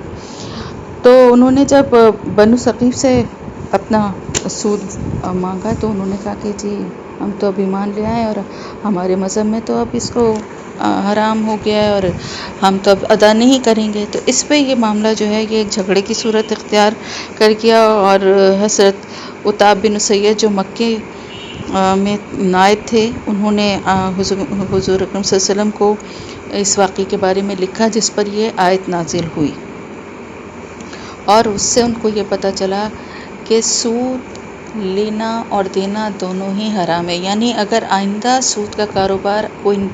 نہیں بھی کرتا، یہ حکم آنے کے بعد اسے پتہ چل گیا ہے اور اس نے وہ تائب ہو گیا ہے، لیکن اگر کوئی پچھلا بھی معاملہ تھا، یعنی کسی کو دیا ہے اس نے قرض جس پر وہ لے رہا ہے سود، تو وہ بھی وہیں پہ معاملہ چھوڑ دے، اس کو وہیں چھوڑ دے۔ تو اب کیا اس میں ایک اور بھی بات آگے آ گئی کہ اگر مطلب ظاہر ہے کسی نے کسی کو فرض کریں 10,000 روپے دیے ہیں اور وہ اس سے سود لے رہا ہے کافی عرصے سے، یہ جب تک وہ اسلام نہیں لایا تھا یا اس کو نہیں اس کے سود کے حرام ہونے کا پتہ تھا، اب جیسے وہ ایمان لے آیا تو اس کو وہ معاملہ وہیں پر چھوڑ دینا ہے، لیکن ساتھ ہی ساتھ کیا ہے جو اصل رقم ہے اس کے لیے آگے یہی فرمایا گیا ہے کہ رؤوس اموالکم، یعنی جو اصل رقم ہے وہ تم لے سکتے ہو، یعنی اس کو لینے میں تمہارے لیے کوئی گناہ نہیں ہے، کیونکہ وہ جو 10,000 تم نے دیے ہیں اس کو تم لے سکتے ہو واپس، لیکن سود کی مد میں تم کو اب کچھ نہیں لینا، اور سود پہ اب کوئی سود کی شرائط پہ کسی کو قرض نہیں دینا ہے۔ اگر تم اللہ کا خوف رکھتے ہو، اگر تمہیں اس چیز کا خوف ہے، تم سمجھتے ہو کہ اللہ تعالیٰ کہ آگے تم اللہ کے بندے ہو اور اللہ کی طرف سے یہ احکامات آگے ہیں جن کی پابندی کرنا لازمی ہے، اور اللہ خود کہہ رہا ہے کہ ڈرو اللہ سے، تو یہاں پر اللہ خود ڈرا رہا ہے اپنے سے، یعنی اس چیز کی کتنی بڑی اور کتنی بری اس کی وہ ہے شکل کہ جس کے لیے اللہ پاک اپنے سے خود ڈرا رہا ہے۔ اللہ تو بڑی رحمت اور محبت اپنے سے دلاتا ہے، لیکن کتنی بری چیز ہے کہ جس سے بچانے کے لیے اللہ تعالیٰ مومنوں سے کہہ رہا ہے کہ تم ڈرو اللہ سے، یعنی اللہ تعالیٰ ہر حال میں اس بری اور گندی ناپاک چیز سے مومنوں کو بچانا چاہتا ہے۔ یہ بھی اللہ کی محبت کا ایک انداز ہے۔ بالکل یہ وہی معاملہ ہے کہ اگر بچہ کوئی خراب چیز کھانے لگے گا جس کا ماں کو پتہ ہے کہ یہ خراب ہو گیا کھانا، یہ چیز سڑ گئی ہے یا یہ چیز صحیح نہیں ہے، لیکن بچہ اپنی ضد میں کھانے لگے تو بعض دفعہ ماں اس کو تھپڑ بھی مارتی ہے، روکتی ہے کسی بھی برے کام کو کرنے سے، کسی بھی ایسی چیز کو کرنے سے جس سے کہ ماں کو پتہ ہے آگے چل کے میرا بچہ نقصان اٹھانے والا ہے اور اس کے لیے یہ بہت برا ہے، تو ماں اس کو روکنے کے لیے صرف پیار محبت نہیں بلکہ سختی بھی کرتی ہے، ہر طرح سے اس کو بچانے کی کوشش کرتی ہے۔ تو یہاں پہ بھی اللہ پاک کا یہ محبت ہے اپنے بندوں سے کہ وہ کہہ رہا ہے کہ ڈرو مجھ سے، کہ میں تمہیں جس چیز کی تاکید کر رہا ہوں، میں جس چیز سے تمہیں ڈرا رہا ہوں کہ یہ اتنی بری چیز ہے، تو اس کو جہاں پہ بھی معاملہ ہے اس کو وہیں پہ چھوڑ دے۔ بہت سے لوگ تو اصل رقم بھی لوگوں نے چھوڑ دی، اس لیے کہ وہ جو کچھ لے چکے تھے اس کا ازالہ کرنے کے لیے انہوں نے اصل رقم کو بھی چھوڑ دیا، اور سود کو تو خیر بالکل ہی چھوڑ دیا۔ تو بات اصل یہ ہے، وہی والی بات پھر آ جاتی ہے کہ اعمال کا دار و مدار نیت پر ہے، کون کتنا خالص ہے، کون کتنا اللہ کا خوف دل میں رکھتا ہے، کون کتنا اللہ کے آگے جھکتا ہے اور اس کے ہر حکم پہ سر تسلیم خم کرتا ہے اور آگے چوں چرا نہیں کرتا، یہ دیکھنا ہے بس اللہ کو۔ اور اس کے بعد ایک بہت بڑی تادیب ہے، بہت بڑی ایک اللہ کی طرف سے وارننگ ہے کہ اگر ایسا نہیں کرو گے تو پھر یہ سمجھ لو کہ تم اللہ اور اس کے رسول سے جنگ کر رہے ہو۔ اس کے بارے میں بھی کہا جاتا ہے کہ حدیث ہے کہ قیامت کے دن ہم نے بھی پڑھا تھا نا کہ وہ کس حال میں اٹھیں گے، جیسے کہ یتخبطہ، یعنی بالکل کوئی مجنون یا کوئی دماغی طور پہ مفلوج انسان، لڑکھڑاتا اور جس کا دماغ صحیح کام نہ کر رہا ہو، اس حالت میں وہ جب اٹھے گا اور اس کے بعد اس کو کہا جائے گا کہ اٹھاؤ تلوار، اللہ تعالیٰ کے سامنے۔ سوچیں اللہ کے پاس کس طرح کا وہ وقت ہوگا کہ انسان جو ہے کس طرح خوفزدہ ہوگا اس وقت، اور اللہ پاک کے جلال اور اللہ پاک کے غضب سے کتنا بڑا خوف ہوگا کہ لوگ کانپ رہے ہوں گے، لوگوں کو سمجھ میں نہیں آ رہا ہوگا۔ ایسے وقت میں اللہ غضبناک ہو کر اگر کسی سے کہے کہ اٹھاؤ تلوار اور مجھ سے اور میرے رسول سے جنگ کرو، اس سے کہ تم نے قیامت میں اس لیے کہ تم نے دنیا میں جو ہے میرے خلاف اعلان جنگ کیا تھا۔ سود جو ہے یہ اتنی بری چیز ہے، اس سے یہ اندازہ بہت اچھی طرح سے ہو جاتا ہے کہ حرام کاموں میں بھی یہ کتنی بری چیز ہے کہ اللہ پاک فرما رہا ہے کہ مجھ سے جنگ کرنے کے برابر ہے، کیونکہ اللہ تعالیٰ نے جو حلال طریقے بتائے ہیں رزق کمانے کے، جس سے کہ معاشرے کا نظام چلتا ہے، جس سے کہ معاشرہ بہتر ہوتا ہے، اس کے اگینسٹ اللہ کے بتائے ہوئے طریقے کے بالکل اپوزٹ، بالکل مخالف جا کر کوئی کام کرنا اور پھر اس کے بعد اس کو کہنا کہ یہ وہی کام ہے، دونوں کام برابر ہیں، اور پھر اس کام میں خیر اور برکت بھی تلاش کرنا اور سمجھنا کہ ہم بڑے عقل مند ہیں کہ ہم بہت منافع کما رہے ہیں اور بڑا ہمیں اس طریقے سے پیسہ مل رہا ہے۔ یہ ساری باتیں کیا ہیں؟ اللہ کی ناراضگی کو دعوت دینا ہے، اللہ سے کھلا اعلان جنگ ہے۔ تو سود لینے والا یہ بات سمجھ لے، لینے والا بھی اور دینے والا بھی، کہ یہ اتنی بری چیز ہے کہ اس کے اوپر کوئی کمپرومائز نہیں ہوگا قیامت کے دن۔ اللہ پاک فرما رہا ہے کہ وہ ہمیشہ اصحاب النار ہیں اور وہ ہمیشہ اس میں رہیں گے۔ لیکن ساتھ ہی ساتھ اللہ پاک نے رحمت سے یہ بھی فرمایا کہ تم کو جو کچھ تم دے چکے ہو، جو کچھ قرض تم نے دیا ہے، اس کا اصل مال تم لے سکتے ہو۔ لا تظلمون ولا تظلمون، نہ تو تم کسی پہ ظلم کرو نہ تم پر ظلم کیا جائے گا۔ یعنی اللہ پاک تو رحیم و کریم ہے، وہ خدا نخواستہ کسی کو نقصان یا تکلیف تھوڑی پہنچانا چاہتا ہے۔ یہ جو سود سے بچنے کا حکم ہے وہ بھی لوگوں کو نقصان اور تکلیف سے بچانا، ظلم سے بچانا۔ سود کیا ہے؟ ظلم ہے، ظلم ہے، ایک مجبور شخص کی مجبوری سے فائدہ اٹھانا۔ دیکھیں جو شخص مجبور ہے اور مجبوری میں کسی سے قرض لیتا ہے اور پھر مجبوراً اس کو سود دینا پڑ رہا ہے، تو وہ شخص اتنا گناہ گار نہیں ہے، اس لیے کہ وہ اس کے پاس کوئی دوسرا راستہ نہیں ہے، اور اللہ تعالیٰ کو پتہ ہے کہ اس کی ضرورت کس نوعیت کی تھی، کتنی شدید تھی، زندگی اور موت کا معاملہ تھا، یا ایسی کوئی بات تھی جو شرعی جواز ہے، اس کا فیصلہ اللہ کرے گا۔ اگر اس کا وہ جواز جو ہے وہ اتنا ایسا ہوگا کہ جو اللہ پاک کو کے نزدیک واقعی میں جواز ہوگا کہ وہ مجبور ہو گیا سود پہ قرض لینے کے لیے، تو اللہ کی رحمت سے امید ہے اللہ اس کو معاف کر دے گا۔ لیکن جو لوگ بغیر کسی وجہ کے صرف اپنی اسمارٹنس اور چالاکی سمجھ کے انٹرسٹ یا جو بھی سود کی شکلیں ہیں ان کو کھاتے ہیں اور یہ سمجھتے ہیں کہ یہ تو ہم بڑا عقل مندی کا کام کر رہے ہیں۔ مجھے یاد ہے ہماری اسکول ٹائم کی بات ہے، میری ایک دوست تھی تو وہ بتاتی تھی کہ ہمارے ماموں جو ہیں وہ کہا کرتے ہیں کہ میرے تو بچے جو ہیں نا وہ سب اس پہ بینک کے خرچے پہ پل رہے ہیں، میرا تو کوئی خرچہ ہی نہیں ہوتا۔ میں نے تو جب بچے میرے جو بچہ میرا پیدا ہوتا ہے میں ان کے نام پہ ایک اماؤنٹ جو ہے وہ میں اس میں فکس ڈپازٹ میں ڈال دیتا ہوں، اور منتھلی مجھے اتنا ان کی ایجوکیشن اور ان کے خرچے کے جو بھی پیسے ہیں وہ سارے مجھے وہیں سے مل جاتے ہیں، تو میرا تو کوئی خرچہ ہی نہیں ہے۔ میں تو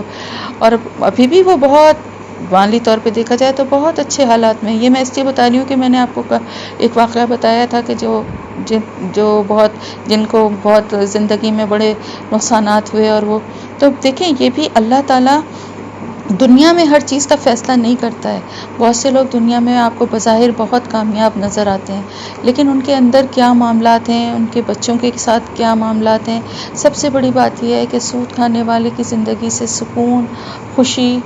ذہنی سکون، اطمینان، قناعت، یہ چیزیں بالکل ختم ہو جاتی ہیں۔ تو یہ کوئی ضروری نہیں ہے کہ دنیا میں آپ کو وہ لوگ بہت برے حالوں میں نظر آئیں یا ان کے ساتھ بہت کچھ ان کے اور ان کے بچوں کے ساتھ برا ہی ہوتا آپ کو نظر آئے، کیونکہ یہ اللہ کی مشیت نہیں ہے۔ اگر ایسا ہو تو پھر ہر ایک ہی باز آ جائے۔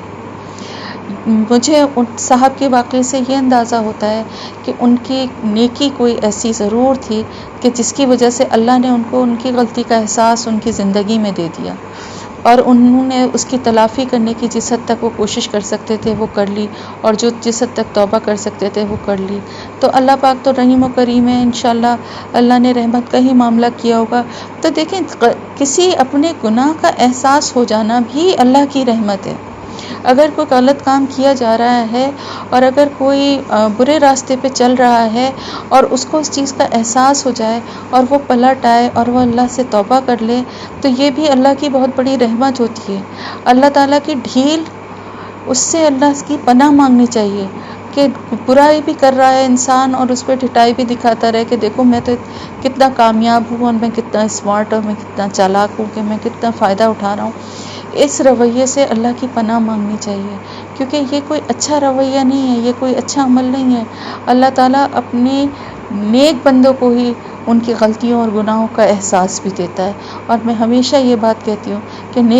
نیکی کا کام کرنے کا پہلا اسٹیپ اپنے گناہوں کا احساس ہے۔ جو اپنے گناہوں اور اپنی غلطیوں کا احساس اور شعور رکھتے ہیں، ان پہ ندامت رکھتے ہیں، انشاءاللہ اللہ تعالیٰ ان کو توبہ کی توفیق بھی دے گا، اور جو توبہ کر لے گا تو پھر اللہ تعالیٰ ان کو ضرور آگے نیک اور اچھے عمل کرنے کی توفیق دے گا۔ آمین یا رب العالمین۔ اللہ ایسے ہی رحمت کا معاملہ ہم سب کے ساتھ بھی کرے۔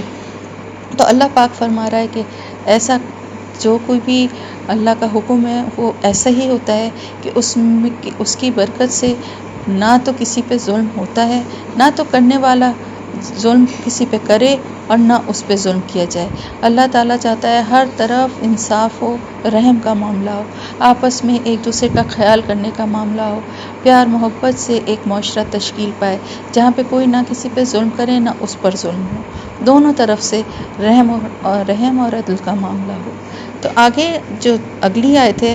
وہ اللہ کی بہت بڑی رحمتوں کی خوشخبریاں اور بہت بڑی اللہ تعالیٰ کی طرف سے انعامات کا وعدہ بھی ہے ان لوگوں کے لیے جو دوسروں کے لیے آسانیاں پیدا کرتے ہیں۔ تو اللہ تعالیٰ فرما رہا ہے کہ وہ لوگ جو کہ آسانی دیتے ہیں،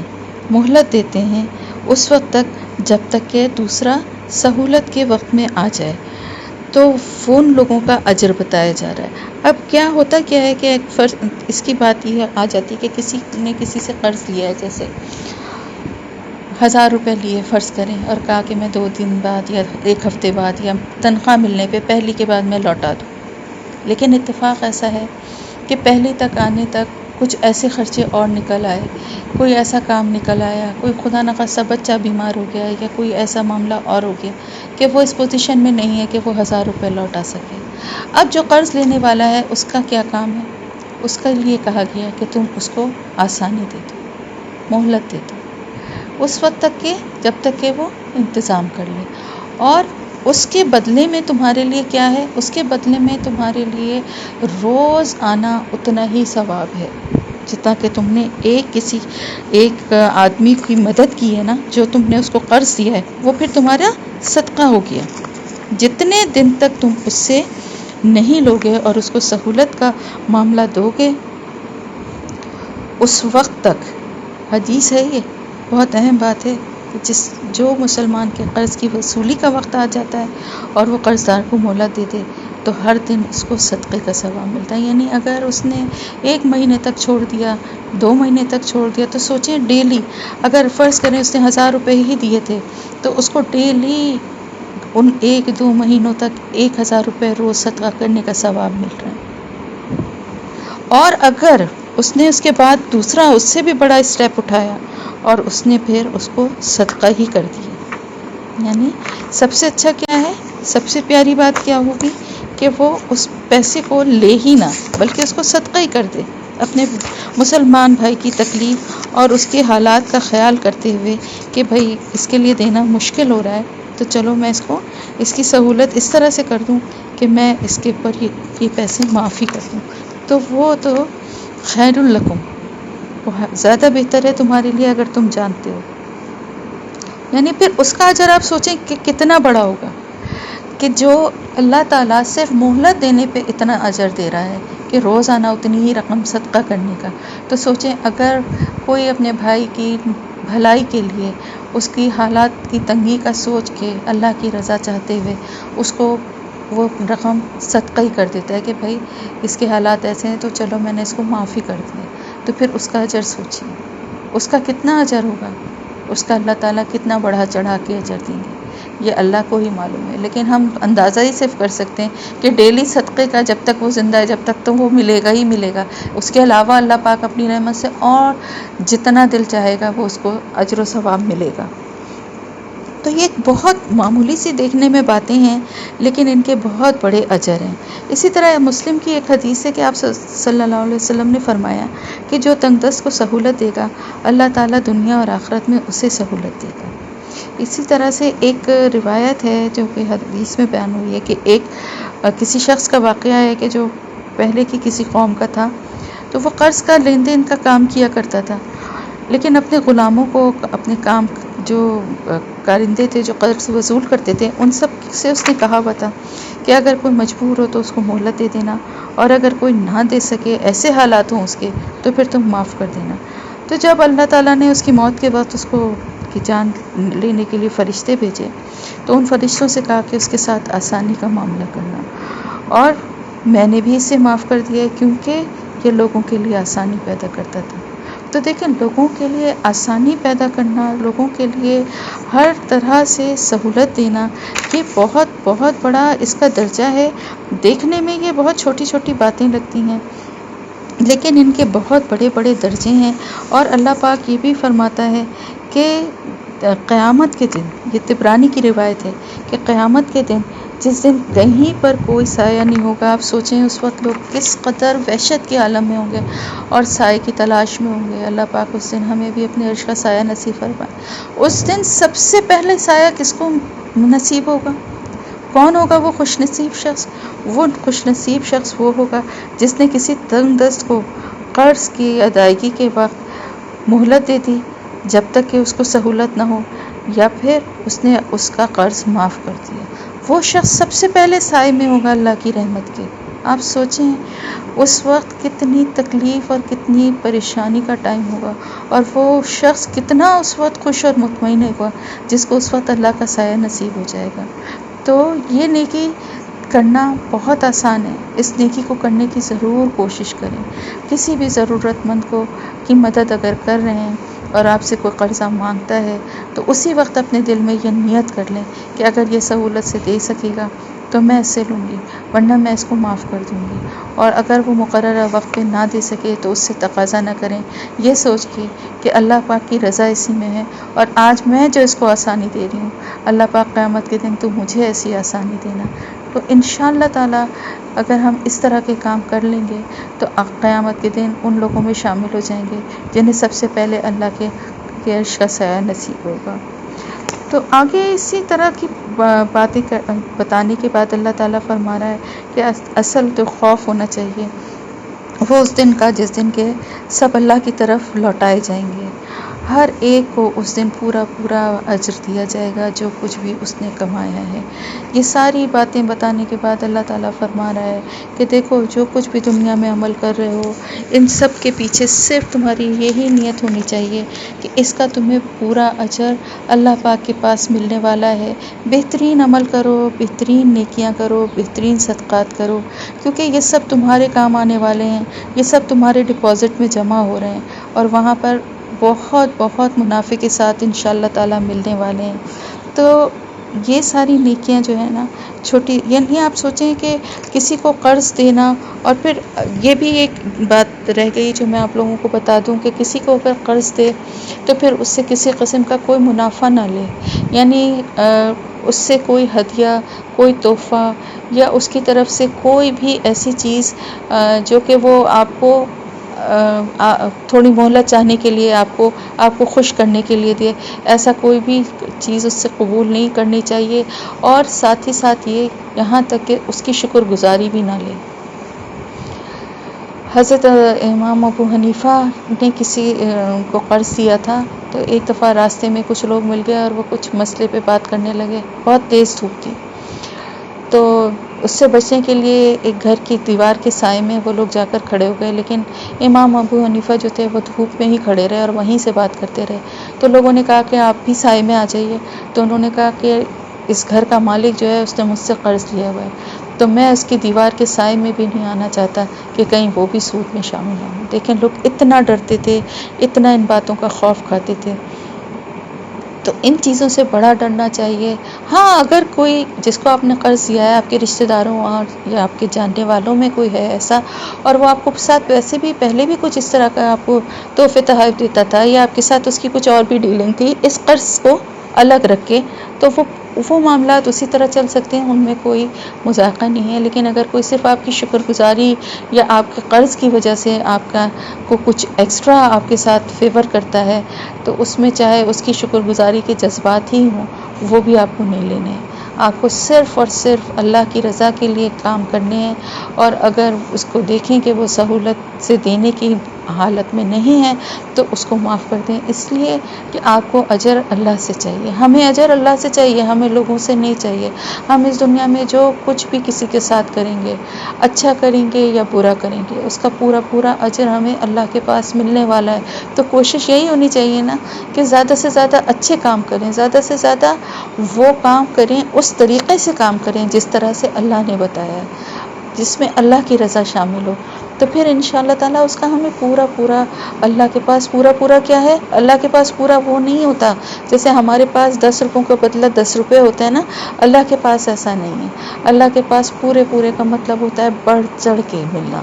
تو بڑھا چڑھا کے وہ ہماری نیکیوں کا ہمیں انشاءاللہ تعالیٰ اجر دینے والا ہے. تو وہ نیکیاں کرنے میں بھاگ دوڑ کریں، سبقت لے جائیں، آگے بڑھیں، بڑھ چڑھ کے کریں. نیکیوں کا مہینہ آ رہا ہے جس میں اور نیکیوں کا اجر بڑھ جاتا ہے. رمضان کا مہینہ ہے، ہر نیکی کا کئی گنا ثواب بڑھ جاتا ہے. تو اس میں کثرت سے کرنے والے بنیں، جس کے ساتھ جو نیکی کر سکتے ہیں. سب سے بڑی نیکی اپنے ساتھ کریں، اپنے کو سدھاریں، اپنے قرآن پڑھنے کو سدھاریں، اپنے آپ کو قرآن سے اور جوڑیں، قرآن کے احکامات کو سمجھیں، قرآن کے لیے وقت نکالیں، پڑھیں، سمجھیں، عمل کریں. یہ اپنے ساتھ سب سے بڑی نیکی ہے. اس کے بعد دوسروں کے ساتھ معاملات میں بہتری کریں. اگر کسی کے ساتھ کوئی مالی طور پہ کرنے کی پوزیشن میں نہیں ہے، یا ہر وقت ضروری نہیں کہ کوئی آپ کے مالی امداد کا ہی ضرورت مند ہو، تو اچھی بات کہیں، بھلی بات کہنا بھی صدقہ ہے. کسی کو کسی برے کام سے روکنا بھی صدقہ ہے، لیکن حکمت کے ساتھ، عقل مندی کے ساتھ اللہ کا پیغام پہنچانے والے بنیں. اور اسی طرح سے کسی کو کوئی اچھی بات بتانا، کسی کو اچھی بات کی طرف ترغیب دلانا، کسی کو اچھے کام کا حوصلہ افزائی کرنا، یہ سب بھی نیکی کے کام ہیں. تو نیکی کے کاموں کی تو بڑی لمبی لسٹ ہے. اپنے طور پہ جائزہ لیں اور جو کچھ بھی کر سکتے ہیں نیکی کے کام وہ بڑھ چڑھ کر کریں، اور یہ سوچ کے کریں کہ اس سے ہم اللہ کی رضا حاصل کر رہے ہیں اور اس کا ہمیں بہترین اجر ملنے والا ہے. اس وقت ملے گا انشاءاللہ تعالی جس وقت کہ ہمیں اس کی سب سے زیادہ ضرورت ہوگی. وہ وقت جو ہے نا بڑا سختی کا وقت ہوگا، اس وقت نیکیوں کی بڑی ضرورت ہوگی، چھوٹی چھوٹی نیکیاں جو ہے نا ان سے اعمال کا جو ہے پلڑا وہ اوپر اور نیچے ہو جائے گا۔ تو اس وقت کے سے ڈر کے اور انسان کوشش کرے کہ اللہ پاک اس کو ان لوگوں میں شامل اللہ پاک ہمیں کر دے جن سے کہ وہ راضی ہو گیا، اور ہمیں اللہ کی رضا میں راضی رہنے والا اللہ پاک بنا لے۔ تو اس دن کے لیے بھی اللہ پاک یہی فرما رہا ہے کہ جب اللہ کے پاس جاؤ گے تو اس دن سے ڈرو، اللہ کے سامنے کھڑے ہونے سے ڈرو، اور پھر اس دن تمہیں پورا پورا اجر دیا جائے گا تمہاری نیتوں کے حساب سے، تم نے کس نیت سے کون سا عمل کیا تھا۔ تو اس دن تمہارا ہر عمل تمہارے کام آنے والا ہے، اور تم ظلم نہیں کیے جاؤ گے، ظلم نہیں کرے گا اللہ تمہارے ساتھ، اس کا یقین رکھو۔ پورا پورا اجر دینے کا مطلب یہی ہے کہ اتنا بڑا چڑھا کے دے گا کہ ظلم کا تو خیر شائبہ بھی نہیں ہے۔ اس دن تمہارے ساتھ صرف رحم کا ہی معاملہ ہوگا، لیکن اپنے ذات راہ میں کچھ لے کے جاؤ گے تو اس کو بڑھا چڑھا کے اللہ دے گا نا۔ تو ظلم نہیں کیا جائے گا تمہارے ساتھ، تمہاری چھوٹی چھوٹی نیکیوں کا بھی بڑا اجر دیا جائے گا، تمہارے گناہوں کو نہیں بڑھا چڑھا کے رکھا جائے گا، تمہارے گناہ اتنے ہی رہیں گے۔ یہ رحم ہے نا اللہ کا کہ وہ گناہوں کو نہیں بڑھا چڑھا کے ہمارے نامہ اعمال میں ڈالے گا، لیکن ہماری نیکیوں کو بڑھا چڑھا کے ڈالے گا۔ تو اس دن اللہ پاک کسی کے ساتھ ظلم نہیں کرے گا، سب کے ساتھ رحمت کا معاملہ ہوگا۔ تو اللہ تعالی ہمیں اس رحمت کو سمیٹنے والا بنائے، آمین یا رب العالمین۔ کچھ اس کی سہولت جو دینے کے قرض دار کو، اس کے حوالے سے کچھ تھوڑی سی دو چار اور بھی حدیثیں ہیں جو میں چاہتی ہوں کہ وہ بھی بتاؤں۔ کہ ایک تو یہ ہے کہ صحیح مسلم کی یہ روایت ہے، حدیث ہے کہ آپ صلی اللہ علیہ وسلم نے فرمایا کہ قیامت کے دن ایک بندہ اللہ کے حضور جائے گا، اللہ تعالیٰ اس سے سوال کرے گا کہ بتا میرے لیے تو نے کیا نیکی کی دنیا میں۔ وہ کہے گا کہ اے اللہ، ایک ذرے کے برابر بھی کوئی ایسی نیکی نہیں مجھ سے ہوئی کہ میں آج اس کی جزا تجھ سے مانگ سکوں۔ اللہ اسے پھر پوچھے گا، وہ پھر یہی جواب دے گا۔ اللہ تعالیٰ پھر پوچھے گا، وہ پھر یہی کہے گا۔ پھر وہ کہے گا سوچ کے کہ اے پروردگار، ایک چھوٹی سی بات البتہ یاد پڑتی ہے کہ تو نے اپنے فضل سے کچھ مال مجھے دیا تھا، میں تجارت پیشہ آدمی تھا، میں لوگوں کو ادھار دیتی، لوگ مجھ سے ادھار لے جاتے تھے، تو میں اگر یہ دیکھتا تھا کہ یہ شخص غریب ہے اور اپنے وقت پر قرض نہیں ادا کر سکتا تو میں اسے کچھ مہلت دے دیتا تھا، اور جو بڑی فیملی والے لوگ تھے ان پر سختی نہیں کرتا تھا، اور زیادہ تنگی والا اگر کسی کو پاتا تھا تو اسے معاف بھی کر دیتا تھا۔ اللہ تعالیٰ فرمائے گا پھر میں تجھ پر آسانی کیوں نہ کروں، میں تو سب سے زیادہ آسانی کرنے والا ہوں، جہاں میں نے تجھے بخشا، جنت میں داخل ہو جا۔ اسی طرح سے ایک اور واقعہ ہمیں اس میں ملتا ہے کہ حضرت ابو قتادہ رضی اللہ تعالیٰ عنہ کا قرض ایک شخص کے ذمے تھا، وہ تقاضا کرنے آتے تھے لیکن وہ چھپ جاتے تھے اور ملتے نہیں تھے۔ ایک دن آئے تو گھر سے ایک بچہ نکلا، آپ نے اس سے پوچھا کہ وہ ہیں، تو اس نے کہا کہ ہاں وہ کھانا کھا رہے ہیں۔ اب حضرت ابو قتادہ نے اونچی آواز سے انہیں پکارا اور فرمایا کہ مجھے معلوم ہو گیا کہ تم گھر میں موجود ہو، باہر آؤ۔ اب وہ بیچارے کیا کرتے، باہر نکلے تو انہوں نے کہا کہ تم کیوں چھپ رہے ہو؟ اس نے کہا حضرت بات یہ کہ میں مفلس ہوں، اس وقت میرے پاس رقم نہیں، شرمندگی کی وجہ سے آپ سے نہیں ملتا۔ آپ نے یعنی ابو قتادہ نے کہا کہ قسم کھاؤ۔ اس نے قسم کھا لی۔ آپ رونے لگے اور فرمایا کہ میں نے رسول اللہ صلی اللہ علیہ وسلم سے سنا ہے، جو شخص نادار قرض دار کو ڈھیل دے یا اپنا قرض معاف کر دے، وہ قیامت کے دن اللہ کے عرش کے سائے میں ہوگا۔ تو انہوں نے پھر ان کا قرض معاف کر دیا۔ تو دیکھیں اللہ کے نیک بندے اسی طرح سے ہیں کہ جو اللہ کا حکم آنے کے بعد فوراً اس پر عمل شروع کر دیتے ہیں، اور مومن کی سب سے بڑی نشانی یہ ہے کہ اس کے دل میں اتنی نرمی ہوتی ہے کہ وہ دوسرے کی تکلیف کو محسوس کرتا ہے۔ تو جو دوسرے کی تکلیف کو محسوس نہ کرے وہ پھر کیسا مومن ہوگا جس کے دل میں سختی ہو؟ تو اللہ سے دل کی نرمی بھی مانگنا چاہیے، تو دل کی نرمی سے ہی دوسرے کی تکلیف کا احساس بھی ہوتا ہے۔ تو رسول اللہ صلی اللہ علیہ وسلم نے ایک دفعہ مسجد آتے ہوئے زمین کی طرف اشارہ کر کے فرمایا کہ جو شخص کسی نادار پر آسانی کر دے یا اسے معاف کر دے، اللہ تعالیٰ اسے جہنم کی گرمی سے بچا لے گا۔ سنو، جنت کے کام مشقت والے ہیں اور خواہش کے خلاف ہیں، اور جہنم کے کام آسانی والے ہیں اور خواہش نفس کے مطابق ہیں۔ نیک بخت ہیں وہ لوگ جو فتنوں سے بچ جائیں اور وہ انسان جو غصے کا گھونٹ پی لے، اس کو اللہ تعالیٰ ایمان سے نوازتا ہے۔ طبرانی میں کہ جو شخص کسی مفلس شخص پر رحم کر کے اپنے قرض کی وصولی میں اس پر سختی نہ کرے، اللہ بھی اس کو اس کے گناہوں پر نہیں پکڑتا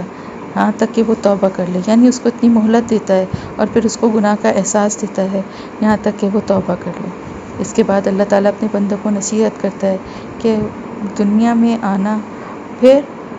اللہ تعالیٰ کی طرف لوٹ کے جانا اور اللہ کو اپنے اعمال کا حساب دینا اور تمام اعمال پر جزا اور سزا کا ملنا، یہ سب باتیں جو ہیں یہ برحق ہیں، اور ان کے اوپر ایمان جو ہے وہ ہمارے مسلمان ہونے کی سب سے بڑی جو ہماری بنیاد ہے وہ یہی ہے۔ تو الحمدللہ یہاں پر آپ کی تفسیر ختم۔